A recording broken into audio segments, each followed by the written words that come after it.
नमस्कार दोस्तों, तो स्वागत है मेरा इस नई वीडियो में। आज इस वीडियो में बात करूंगा आरआरबी एलपी सीबीटी 2 की जो फाइनल आंसर की आई थी, तो उसमें क्या हुआ है। कुछ क्वेश्चंस कैंसिल किए गए हैं जिसके कारण क्या है कि बच्चों के मार्क्स में इंक्रीमेंट हुआ है और कुछ बच्चों के मार्क्स में डिक्रीज हुए हैं मार्क्स।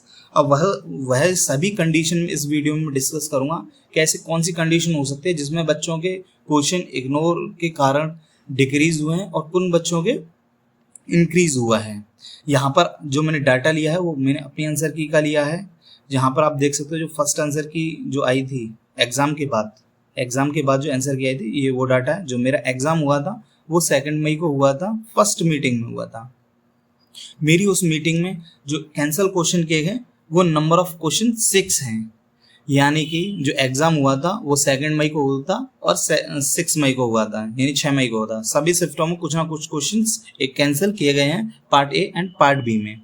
यहाँ आप देख सकते हो जो मेरा अटेम्प्ट है वो 90 है, करेक्ट मेरा 76 है और इनकरेक्ट मेरा 14 है और रॉ मार्क्स मेरा कितना है 71.38। अब इसका आपको स्क्रीन पे दिख रहा होगा रैंक गुरुजी या रैंक मित्रा का डाटा। ये मेरा फर्स्ट आंसर की का है। फिर उसके बाद फाइनल आंसर की आई, यानी रिजल्ट आया था। रिजल्ट में जो आंसर की आई थी रिजल्ट के साथ, उसमें मेरा अटेम्प्ट कितना हो गया था 86 हो गया था। अब यहाँ पर देख सकते हो कि मेरा अटेम्प्ट वो 90 था पहले, बट यहाँ पर अब शो करने लग गया 86। यानी इसका मतलब जो है कि जो कैंसिल क्वेश्चन जो 6 हैं उसमें से जो मैंने अटेम्प्ट किए हैं वो 4 क्वेश्चन इग्नोर वाले हो गए हैं, यानी कैंसिल वाले हो चुके हैं। ठीक है, तो इस प्रकार से जो मेरा करेक्ट वहाँ 76 था, तो यहाँ पर कितना हो गया मेरा 74। इट मीन्स क्या हो गया कि जो इग्नोर क्वेश्चन जो 6 थे, बट मैंने कितने हुए हैं इग्नोर क्वेश्चन मेरे पे 4, तो उसमें से 2 क्वेश्चन तो मेरे करेक्ट हैं, करेक्ट वाले इग्नोर हो गए और इनकरेक्ट वाले कितने हो गए 2 हो गए। अब यहाँ पर देख सकते इनकरेक्ट कितना है मेरा 12 है और यहाँ पे इनकरेक्ट कितना था 14। इस प्रकार से जो मेरा रॉ मार्क्स बना है वो कितना बना है मेरा 70। अब आप देख सकते हो 70, यहाँ पर रॉ मार्क्स मेरा कितना बनता है 71.38। यहाँ थोड़ा डिक्रीज हो गया मेरा इंक्रीमेंट। फिर जब मैं इसको प्रोरेटेड करता हूँ, इट मीन्स कि जब 6 क्वेश्चन इग्नोर या कैंसिल हो गए हैं 100 में से, तो मेरा जो अब ये मार्क्स बनेगा 70 को जो प्रोरेटेड करूँगा तो वो 94 से करूँगा मैं, तो तब आउट ऑफ 100 कर दूंगा। तो इस प्रकार से जो प्रोरेटेड जो मेरे मार्क्स है वो 74.46 हो गया। अब आप देख सकते हो कि यहाँ पर मेरा इसमें फाइनल आंसर की में मेरा कितना इंक्रीमेंट दिया है 4.46 का। ये बहुत इंक्रीमेंट है, यानी कि 0.5 या 0.8 या यानी 1 नंबर से काफ़ी बच्चे फाइनल सिलेक्शन से निकल जाते हैं। बट ऐसा नहीं है, ये तो सभी बच्चों के मार्क्स बढ़े हैं और थोड़ा डिक्रीज भी हुए हैं, सभी बच्चों का हुआ है। बट एक्चुअल में अगर मैं बात करूं, यहाँ पर आप देख सकते हो ये फाइनल मार्क्स इंक्रीज, अगर मैं एक्चुअली मार्क्स देखूं कि मेरा ओवरऑल मार्क्स कितना मेरा डिक्रीज हुआ है या बढ़ा है, तो यहाँ पर देख दो मेरा इंक्रीज मार्क्स हुआ है। कितना मार्क्स इंक्रीज हुआ है 3.08 मार्क्स मेरा बढ़ गया है। ये ऐसा क्यों हुआ, उसका रीजन है कि क्वेश्चंस इग्नोर किए गए हैं, यानी कैंसिल क्वेश्चन होने के कारण मेरा जो इंक्रीमेंट लगा है वो कितना है 3.08 मार्क्स का लगा है। ठीक है भाई, अब इस कंडीशन यानी अब ये तो हो गया मेरा। अब यहाँ पर जो मैंने डाटा जो एग्जांपल लिए हैं वो मैंने अपनी ही फाइनल आंसर की से ही लिए हुए हैं।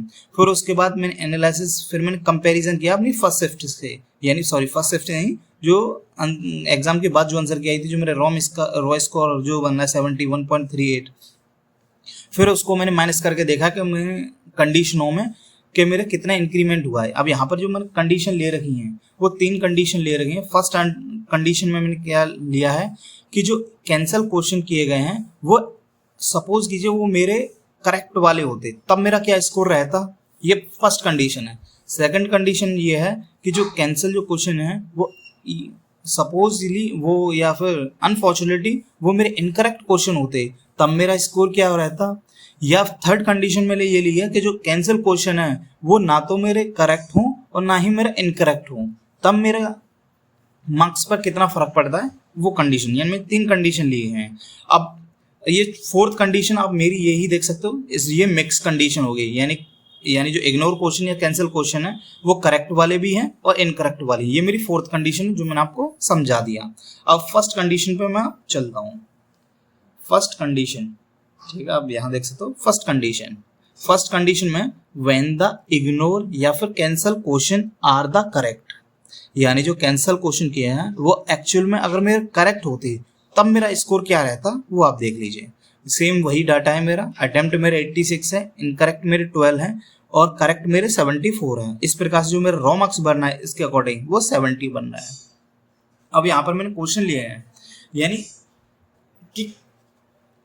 कि कितना क्वेश्चन मेरा करेक्ट में जो करेक्ट हुए हैं वो कितने कैंसिल वाले हैं। तो the ignored question that are the correct suppose there are 2 of them, यानी अगर मेरे जो कैंसिल जो हुए क्वेश्चन वो अगर 2 होते तब मेरा क्या स्कोर बनता वो आप देख लीजिए।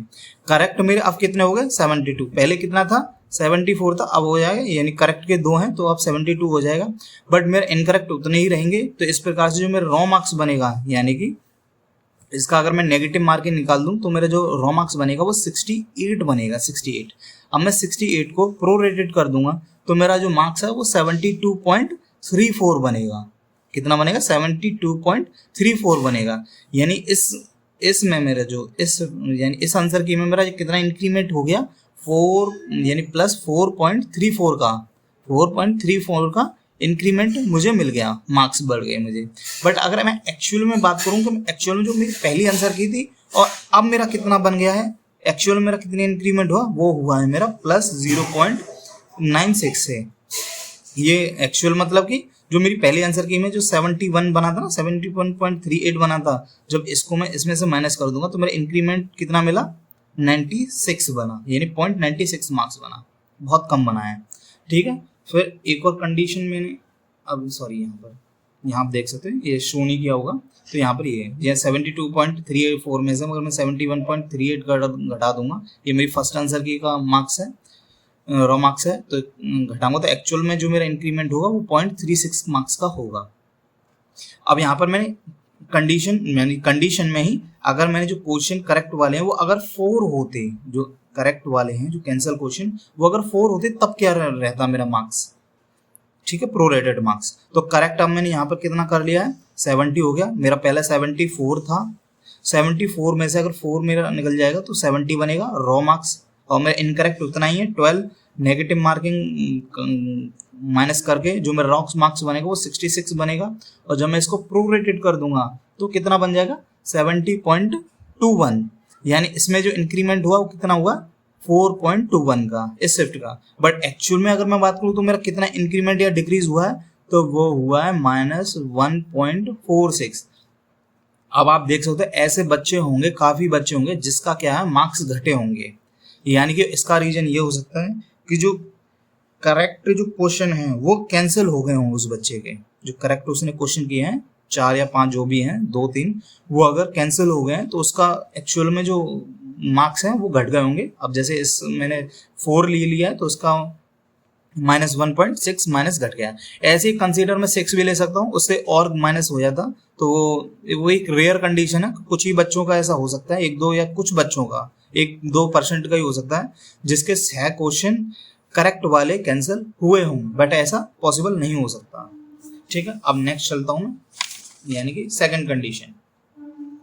अब आप देख सकते हो सेकंड कंडीशन में मैंने जो क्वेश्चन इग्नोर किए हैं, जो कैंसिल क्वेश्चन किए हैं वो इनकरेक्ट वाले होते तब क्या होता, यानी व्हेन द इग्नोर या फिर cancel questions are the incorrect ones, अगर इनकरेक्ट वाले होते तब क्या रहता, क्या स्कोर बढ़ता और किसको सबसे फायदा है देखना। अटेम्प्ट मेरा 86 है, करेक्ट मेरे 74 है, इग्नोर मेरे 12 है, ये सेम वही डाटा ऊपर वाला फाइनल आंसर की वाला मेरा। अब यहाँ पर the ignored question that are the incorrect suppose are 2 of them, अगर जो इनकरेक्ट हैं, जो मेरे इनकरेक्ट क्वेश्चन है अगर वो कैंसिल वाले अगर 2 होते तब मेरा स्कोर क्या बनता वो देखिए। मेरा करेक्ट कितना है 74 था, अब मेरा इनकरेक्ट कितना हो जाएगा 10, पिछला मेरा कितना था इनकरेक्ट 12 था, मगर 2 मेरे इग्नोर हो गए इनकरेक्ट वाले, तो मेरा कितना हो गया 10 को जब नेगेटिव मार्किंग करूंगा तो जो मेरा रॉ मार्क्स बनेगा वो 70.66 बनेगा। जब इसको मैं प्रोरेटेड कर दूंगा तो मेरा मार्क्स बन जाएगा 75.18। तो इस प्रकार से जो मेरा इंक्रीमेंट हुआ है इसमें ही वो +4.52 इंक्रीमेंट हुआ है।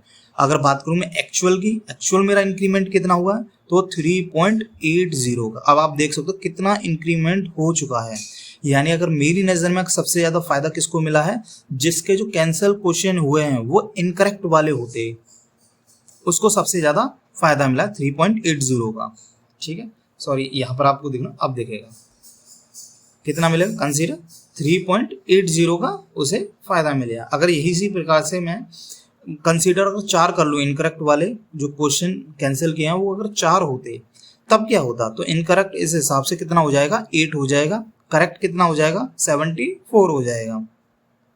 इस प्रकार से नेगेटिव मार्किंग करूंगा तो मेरा रॉ मार्क्स बनेगा वो 71.33 बनेगा, और प्रोरेटेड जो मेरा मार्क्स होगा वो कितना हो जाएगा, 75.89 बन जाएगा। और जो मेरा इंक्रीमेंट हो जाएगा इस शिफ्ट में ही, सॉरी इस आंसर के में, फाइनल आंसर में, वो कितना हो जाएगा 4.56 का, जो कि काफ़ी इंक्रीमेंट है।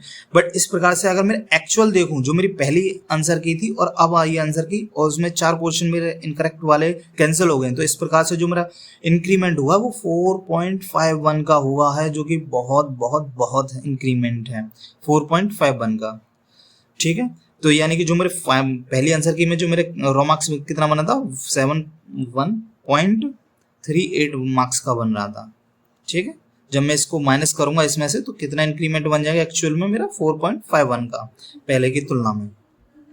अब इस प्रकार से जो कंडीशन मैंने थर्ड लेयर की जो मैंने आपको बताया है कि third condition, when the ignore questions are neither correct and not incorrect, यानी कि कुछ बच्चे ऐसे होंगे जिन्होंने अटेम्प्ट किया है, ना तो उन्होंने करेक्ट अटेम्प्ट की, जो कैंसिल हुए हैं ना तो उसके करेक्ट हैं और ना ही इनकरेक्ट वाले हैं। ठीक है, तो इस प्रकार से जो अटेम्प्ट है उसका 86 है, करेक्ट वो 74 है, वही सेम मैंने अपना डाटा ले रखा, इनकरेक्ट 12 है। तो इस प्रकार से जो रॉ मार्क्स बनना है वो मेरा 70 है, 70 मतलब नेगेटिव मार्क काट कर मेरा रॉ मार्क्स इतना बनना है, प्रोरेटेड करूंगा तो 74.46 बनना है। इस प्रकार से जो इस आंसर की में मेरा कितना इंक्रीमेंट है 4.46 का, बट एक्चुअल में मेरा इंक्रीमेंट कितना है 3.08 का। यानी कि मैं एक्चुअल वाला कैसे डाटा दिखा रहा हूँ, जो मेरी पहली आंसर की आई थी एग्जाम के बाद, उसमें मेरा बनना था स्कोर 71.38 मार्क्स बन रहा था।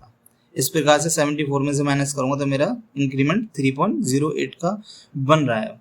आई होप कि आपको मेरी पूरी फुल वीडियो समझ में आई होगी। आप देख सकते हो कि किन किन बच्चों को फ़ायदा मिला होगा, सबसे ज़्यादा किन बच्चों का मिला है और किस बच्चे को घटा हुआ है।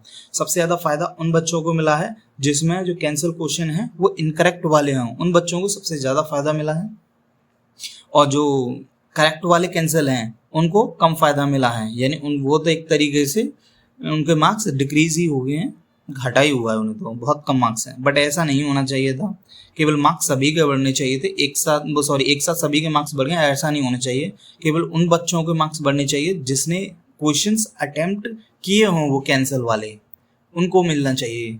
हालांकि कैंसिल नहीं करना चाहिए थे, कुछ सॉल्यूशन देखना चाहिए, ऑप्शन देखने चाहिए, अगर ए हो रहा है या फिर 2 हो रहे हैं मैच तो उस अकॉर्डिंग होना चाहिए। बट जो भी है गवर्नमेंट में अपने अकॉर्डिंग डिसीजन लिया है आरआरबी ने। अब देखते हैं क्या है क्या नहीं है। ये मेरा जो वीडियो है वो आई होप कि आपको इन्फॉर्मेटिव लगा होगा। तो फिर thank you for watching my video, धन्यवाद।